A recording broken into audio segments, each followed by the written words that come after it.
guys, Jeremy again into March 2022, and I'm looking at, really I'm trying to find the edges of my garden.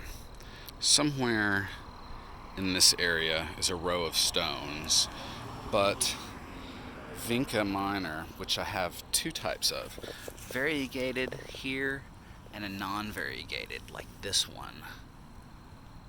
There's a good look of both in the same shot, so non-variegated, variegated, light tips on the edges. They both have a really similar color flower, which you can see here, but in and amongst this, there's a garden border somewhere down in here that's lined with stones like that, and you can kind of see it coming around here and that area somewhere. But I like this vinca enough that before I mow, I'm going to come along and harvest some of this.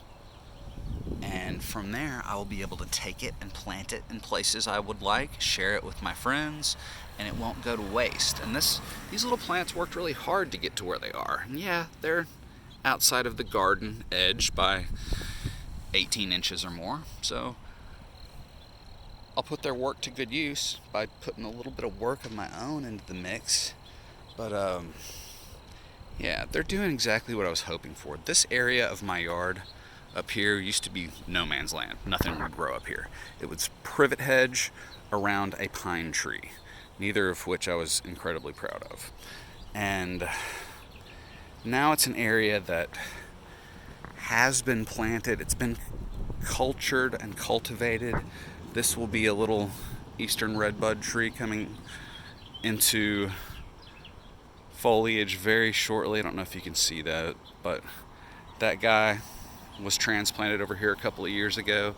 A couple of days ago, I transplanted another redbud.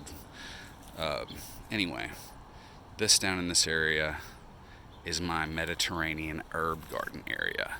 Grass would not grow here. It's underneath a pine tree. The pine tree leaves all these needles, and then stuff collects over here, but I just couldn't grow grass. This is my results. It's, just the beginning of springtime. I haven't mowed yet this year, but I laid sod all through here a year ago. It wouldn't really take outside of the garden, but inside of the garden, we're doing totally different stuff. I'm not trying to grow grass here. I put a garden here because this is an area that grass won't grow.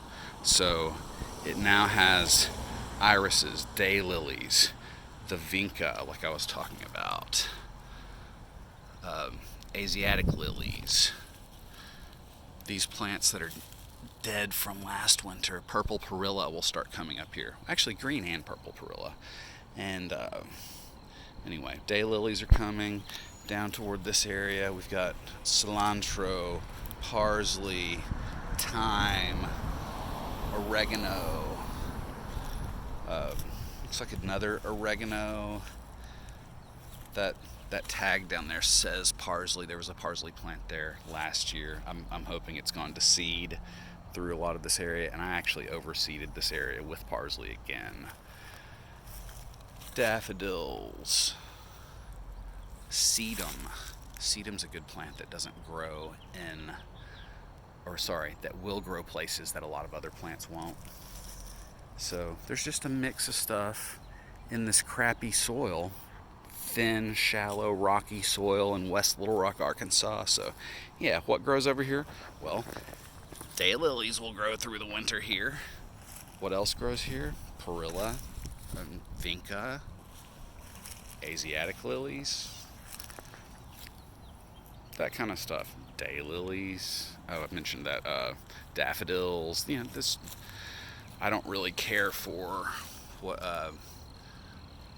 liriope, but it helped me in the early phases of trying to set the borders of the garden, and it's still there. Butterfly bush. There's also some privet hedge that I haven't been able to kill in here.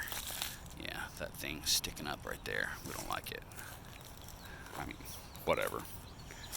It is what it is. But usually if I find sticks or anything, I just toss them back up into the middle of this area and let it richen up. That's really what I'm trying to do, is keep the keep the garden covered, keep the soil from having sun on it, keep from being exposed. And this pot was wild geraniums and other stuff. I can't remember exactly what it was. I might get a hint as to something, maybe ginger, that probably didn't survive the year. Anyway, that's what we got going with this.